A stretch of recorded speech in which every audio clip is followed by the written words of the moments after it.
Retour à Lyon où une affaire suscite l'indignation des défenseurs des animaux. La SNCF est pointée du doigt, Stéphanie. Oui, ça s'est passé la semaine dernière. Des agents SNCF sont accusés d'avoir gravement blessé 3 jeunes cygnes en les poussant du haut du pont ferroviaire de la gare de Perrache. Les oiseaux ont été pris en charge par l'Hirondelle, un centre de soins pour animaux sauvages qui menaçait de porter plainte. Après plusieurs jours de polémique, la SNCF et le refuge sont parvenus à un accord. Des mesures ont été prises pour éviter que de tels accidents se reproduisent. Écoutez les précisions de Sandra Méallier et Vincent Digard. Au centre de soins pour animaux sauvages, l'Hirondelle à Saint-Forgeux dans le Rhône, 3 rescapés sont en convalescence. Salut mes grands.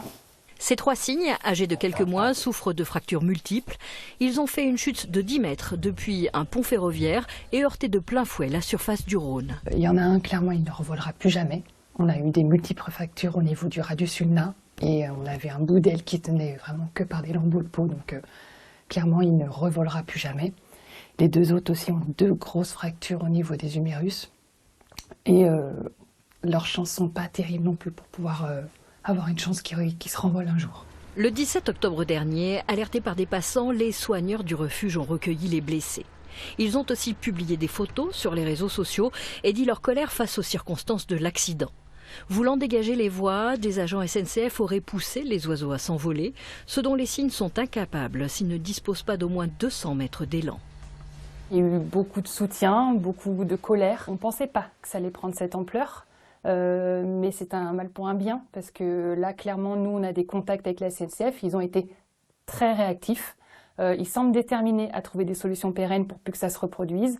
Il y a des promesses, on espère juste qu'elles seront tenues.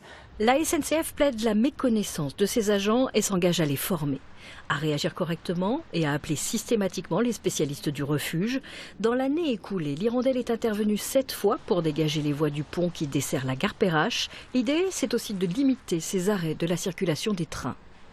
Donc ce qu'on va essayer de faire avec l'association, c'est d'essayer de mieux comprendre le comportement des cygnes, sans doute en filmant en continu pendant un certain temps ce pont, voir le comportement de ces cygnes, avoir des échanges avec des experts, de façon à pouvoir ensuite trouver des solutions appropriées, pérennes, pour éviter que les cygnes se retrouvent sur les voies. La menace d'un dépôt de plainte pour destruction d'une espèce protégée n'est plus d'actualité, mais l'association n'hésitera pas à y recourir en cas de nouveaux problèmes.